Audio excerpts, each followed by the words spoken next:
siempre observando las situaciones que pueden, digamos que dañar, crear este malestar, maltratar a la sociedad dominicana, sobre todo desde la perspectiva de lo que nosotros nos mantenemos mirando por acá todos los días, que es el aspecto del cuidado de nuestros niños, de nuestros jóvenes y el desarrollo sano de nuestra sociedad.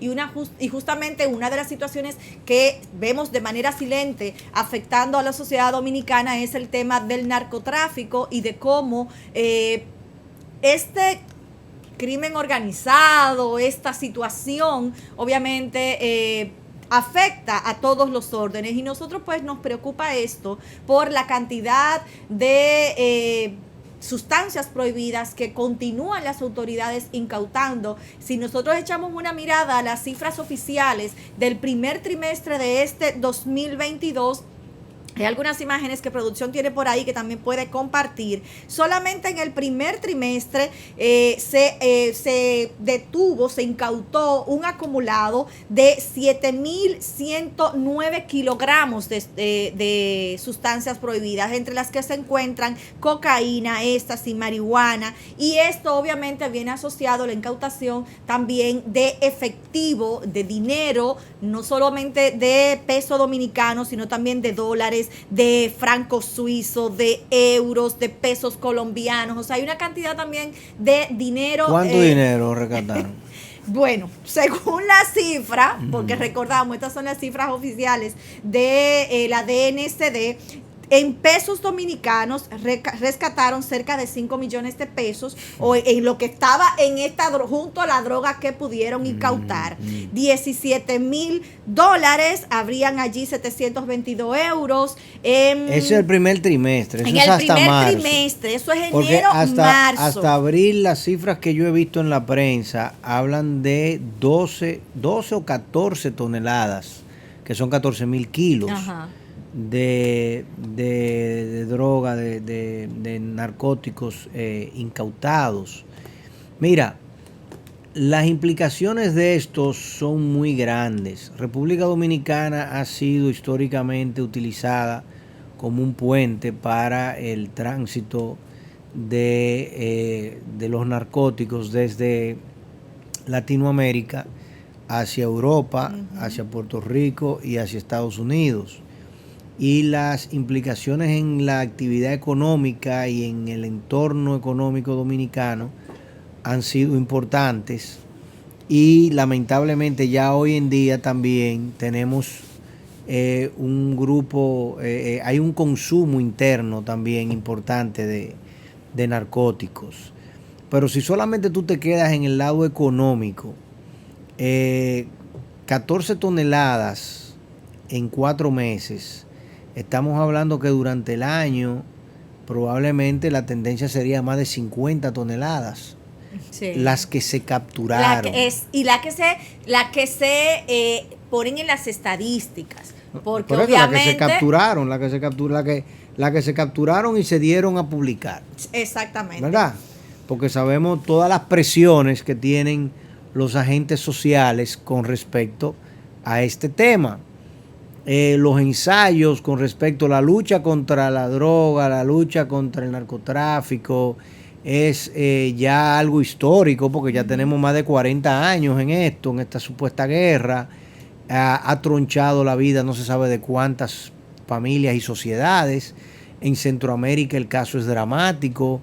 México tiene una situación muy complicada y nosotros no nos escapamos de ella. Así es. Siempre tenemos nuestras celebridades, cada 2 años, cada 4 años, y implica muchas cosas, ¿no? Sí. En ese trimestre, señor Garrido, que es importante resaltar el dato, fueron detenidas 6.848 personas de distintas nacionalidades, muchos haitianos también, y de esos 2.583 están en el rango de 18 a 30 años de edad. O sea, más del 30% de la población detenida en ese primer trimestre por temas de droga, de narcotráfico, pues es un alto porcentaje de la juventud que tiene que estar en las universidades formándose para poder cambiar el futuro de esas familias que usted señala.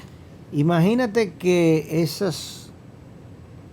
esos narcóticos capturados eran todo cocaína. La cocaína tiene un precio supuestamente como de $40,000 el kilo. Serían 560 millones de dólares. 560 millones de dólares. Bueno, de los 7,000 kilos, casi 6 son cocaína. 560 millones de dólares. O sea, tú estás hablando de 25,000 millones de pesos. Quiere decir que en un año eso equivale casi que a más de la mitad del presupuesto de educación. Eso es preocupante, señores. O sea, el impacto sobre el país y la economía es inmenso. Y volvemos a repetir, esa es la droga capturada, esa es la que se captura. Y siempre nos causa muchísima curiosidad que solamente hay un lado de la moneda, ¿verdad? El otro como que nunca aparece.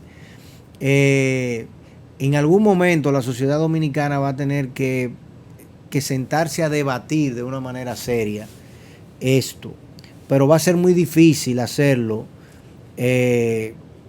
con el Congreso que tenemos y con la situación que tenemos con el vecino país. O sea, hasta que en Haití no se resuelva de una manera importante la situación que hay allí, es muy complicado tener una política cohesionada, digamos, para el territorio nacional, porque el territorio nacional es muy endeble.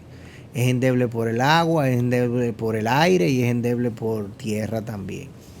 Así mismo es, y que esto no solamente en el caso de los del narcotráfico, ¿no? De la sustancia y del tema del dinero, sino que también hay un factor importante aquí, señor Garrido, que siempre viene como binomio, y es el tema de las armas de fuego, porque evidentemente también cuando hay narcotráfico, regularmente viene asociado también al tráfico de armas, a la seguridad de este tipo de comercio ilícito, y obviamente con la situación que estamos teniendo en el hermano país de Haití y toda la inseguridad ciudadana, el tráfico de armas que sabemos que por allí existe también, pues es importante prestarle atención a esto. En enero, producto de estas detenciones, en la República Dominicana fueron apresados 126 nacionales haitianos, en febrero 175 y 135 en marzo. O sea, más de 500, casi 500 nacionales haitianos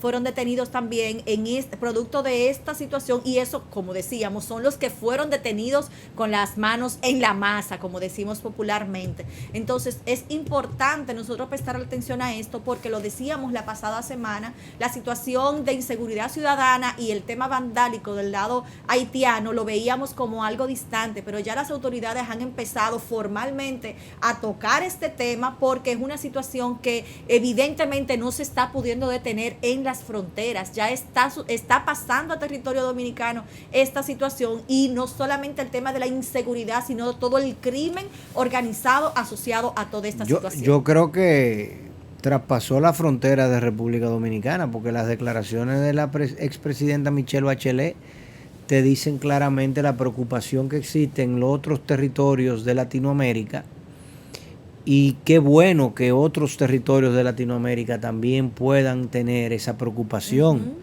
Nosotros necesitamos que el resto de Latinoamérica y la América no latina también se preocupe por esta situación, porque los dominicanos no podemos resolverla solos. No podemos resolverla solos porque no tenemos la capacidad operativa, no tenemos la capacidad presupuestaria, ni tenemos la capacidad técnica para hacer nosotros lo que lo resolvamos, y tampoco tenemos la legitimidad internacional para hacerlo. Tiene que ser un conglomerado, pero si alguien cree que la ONU y la OEA no deben de participar, fíjate que la ONU se retiró. ¿Qué ha pasado después de la ONU retirarse? Un magnicidio, una toma del poder por una persona que nadie sabía ni dónde estaba, que de repente llegó y pan, se cogió el poder y está ahí como el gobernante, en un país que el presidente anterior, muerto en su hogar, ejecutó la disolución del Congreso, ¿verdad? Y estaba gobernando solo por decreto, con una constitución que le discutía si era hasta ese año, hasta el 2021, o era hasta el 2022. Él quiso llegar hasta el 22 y lo que encontró fue la muerte. Una muerte que se entiende, que no se sabe las razones todavía al día de hoy, difícilmente se va a saber, porque aparenta ser un crimen de Estado y al mismo tiempo un crimen de narcotráfico, justamente. Precisamente, de verdad, de tráfico armado, de grupos armados, fuera del palacio, fuera del Estado. Son las teorías, claro, que se han manejado. Correcto, que se han manejado. Y bueno, donde inclusive hubo manos extranjeras de por medio, porque hay un grupo de colombianos que participó de eso, mercenarios que fueron contratados. Algo tan sencillo como saber quién lo contrató, eso no se ha sabido.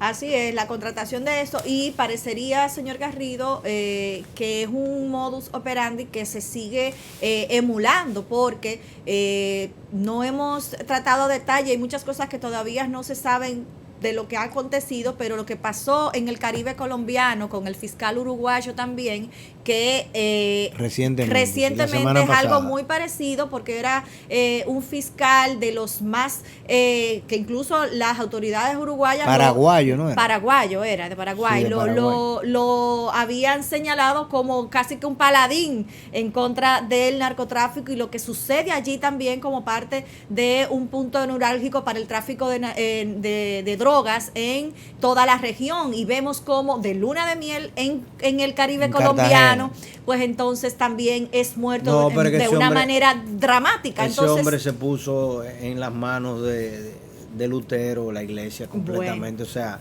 se expuso demasiado, o sea, en medio de una situación como esa, ese no era el lugar ni la forma en la que él debió haber disfrutado de esa actividad, o sea, una locura. Pero te dice, o sea, te dice cómo se está manejando en la región la situación, que ya no es en las fronteras haitianas, ya no es en las fronteras colombianas, ya no es en México, es algo que sin duda las autoridades de la región tienen que ponerse en causa común para poder hacerle un frente, porque no es solamente el tema del narcotráfico, sino también de la migración ilegal, del tráfico de armas, de la inseguridad ciudadana. Son muchas cosas comunes que tienen un factor, un común denominador, que tiene que ver incluso con la falta de reivindicaciones sociales de muchas de estos conglomerados. Pero imagínate tú, si esos grupos son capaces de asesinar presidentes, candidatos a la presidencia, ese fiscal, ese pobre señor no se debió exponer de esa forma. Lo cierto es que acá en nuestro país esa es una realidad que tenemos que lidiar con ella, que es una realidad que amenaza de forma directa la tranquilidad y el sosiego nuestro, ¿no? Y tenemos que sentarnos como sociedad a reflexionar sobre qué hemos hecho, qué se ha logrado a partir de la ley 5088, y si efectivamente al día de hoy las acciones que se están tomando son suficientes para controlar y mejorar la paz nacional y la incidencia que tiene ese sector sobre la vida nacional y la economía dominicana.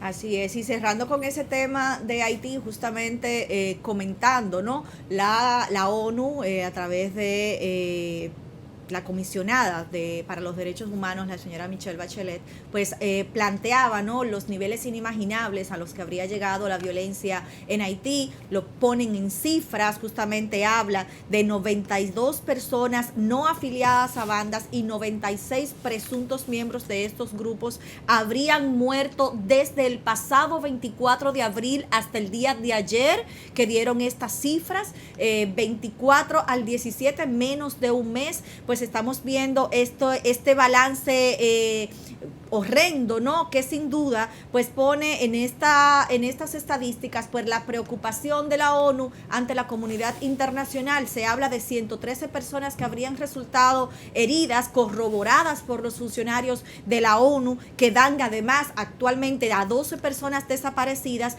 y el número de 49 personas secuestradas en las últimas semanas. Y obviamente estas son las que de alguna manera se han hecho públicas, que se han pedido rescate, y otras tantas, obviamente, que han sido alcanzadas por la violencia imperante que se vive allí. Recordamos que la pasada semana dábamos el dato de que los hospitales, las clínicas estaban colapsados por las personas que, incluso los civiles que se habían visto afectados por el crimen, por los fuertes enfrentamientos en las calles, y obviamente esto incluye a los más vulnerables, a los ancianos, a las mujeres, a los niños, que obviamente son los que más están sufriendo esta situación porque han tenido que abandonar sus hogares, las escuelas no están funcionando, lo poco que funcionaba pues no está funcionando, los refugios, los sitios temporales de refugio se encuentran también llenos a capacidad, o sea que toda la zona urbanas de Haití pues se han visto afectados con todo esto, y en los sectores más distantes de los cascos urbanos pues obviamente la pobreza extrema es lo que impera, que es también otro gran drama humano. Es terrible lo que está sucediendo allí, y si nosotros no ponemos la voz de alarma, pero rápida, ¿entiendes? O sea, Cancillería tiene que tener este tema todos los días. Todos los días, todos los días. Nosotros no podemos tener la población haitiana sin educación. Nosotros no podemos tener la población haitiana sin comida, sin fuentes de empleo, sin ingresos. O sea, es que no podemos, porque es que eso es una bomba de tiempo para nosotros. Sí. Total, ¿entiendes? Y la situación está cada vez más crítica. Es parecido a lo que está sucediendo en Cuba. Lo de Cuba es dramático, y cuando Biden ahora le quita un poquito las restricciones, que no se la quitó todas, pero le quitó por lo menos una parte de las restricciones que tenía, que Trump puso en enero del 2020, del 2021, ya saliendo, ¿entiendes? De una forma perversa. Es porque en Cuba la hambruna es crítica, y lo que está sucediendo allá. La hambruna y el tema de los medicamentos en Cuba es dramático. Incluso siendo de alguna manera una isla autosuficiente por la generación científica que tiene incluso, y por el sistema de salud con el que cuenta, pues hasta desarrollaron su propia vacuna contra el COVID. Sí, pero lo que está pasando con los medicamentos en sentido general también en Cuba es muy dramático. Autosuficientes no son, porque ninguna isla puede ser autosuficiente, es prácticamente imposible. Ni siquiera la isla del Reino Unido es autosuficiente, ¿entiendes? O sea, eso no puede suceder. Pero ciertamente una isla que ha sabido manejar la escasez históricamente de una forma que ningún otro país probablemente lo ha enfrentado. Porque un embargo de 50 y tantos años, casi 60 años, ¿cuándo cumple 60 años? El año que viene cumple 60 años el embargo en Cuba. El año que viene cumple 60 años, o sea, tiene 59 años el embargo en Cuba, un embargo que ahora, bueno, se flexibilizó un chin con Obama, y ahora Biden en teoría va a seguir flexibilizándolo, sobre todo el tema de las remesas.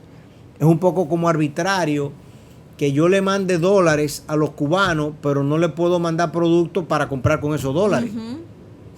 ¿Qué hago con ellos? ¿Entiendes? O sea, se requieren las dos cosas.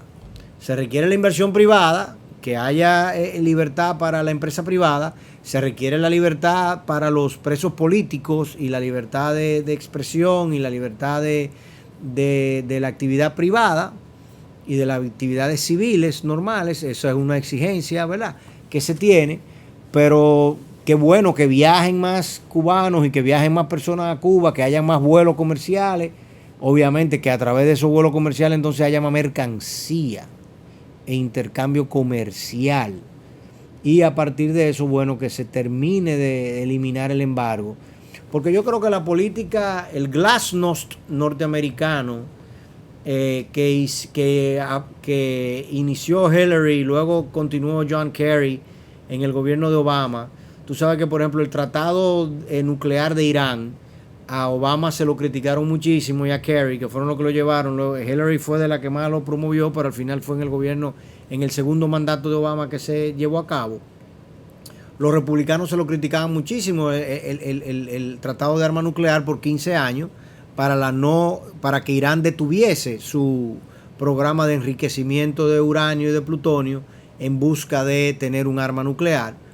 y a Obama se lo criticaban y él decía, mira, yo espero que con 15 años de crecimiento económico, con 15 años de libertades, con 15 años de desarrollo económico, los iraníes desarrollen suficiente intención e integridad y deseo de que las cosas sean de otra forma y ya el programa nuclear no tengamos que volver a hablar de eso.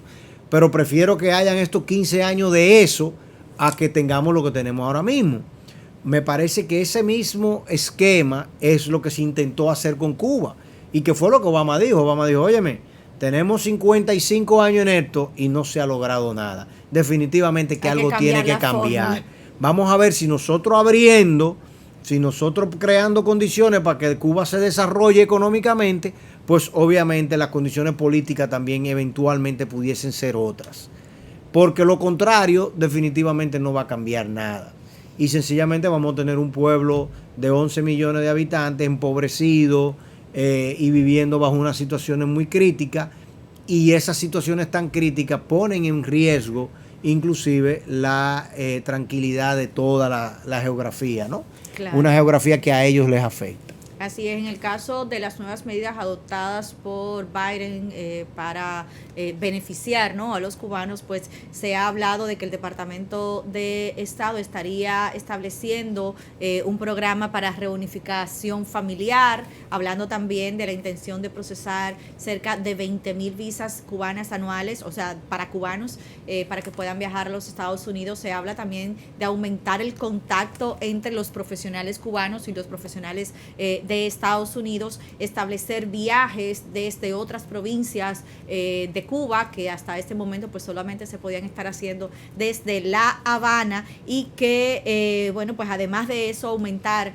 la cantidad de remesas, ¿no?, que se había hablado que habían puesto un tope de $1,000 cada mes, y que, bueno, pues ahora pudieran estar haciendo, el cual tenía fijado $1,000 cada 3 meses, Sí. Y entonces ahí pues se aumenta, ¿no?, este límite para que las familias cubanas pues puedan enviar a su patria pues una mayor cantidad de dólares, obviamente, con la esperanza de que puedan encontrar en qué gastarlos, ¿no? Esa foto es muy particular porque fíjate que ese señor cubano tiene en la mano un billete de $2. El billete de $2 tiene en la portada Thomas Jefferson, y ese es un billete que prácticamente no existe, no aparece. El Tesoro de los Estados Unidos prácticamente no imprime el billete de $2. O sea que quién sabe cuánto tiempo ese señor cubano ha tenido guardado ese billete de $2. Uh-huh. Por cierto, hablando de las remesas, tuviste que las remesas dominicanas en el primer trimestre fueron de 3.400 millones de dólares. En el primer cuatrimestre. Si asumimos, volvemos a lo mismo, el ejercicio de que en un cuatrimestre fueron 3.400 millones, estaríamos hablando de que vamos a sobrepasar de nuevo los 10.000 millones de dólares en remesa. Sí. Sobre todo cuando la remesa en la segunda mitad del año, en el último cuatrimestre, es que más se incrementan. Esa es una gran noticia, una noticia que ayuda mucho a la República Dominicana, sobre todo si la complementamos con crecimiento de las exportaciones de manufactura y con crecimiento de la inversión extranjera directa en la República Dominicana, que son dos grandes renglones que uno siempre tiene que atender.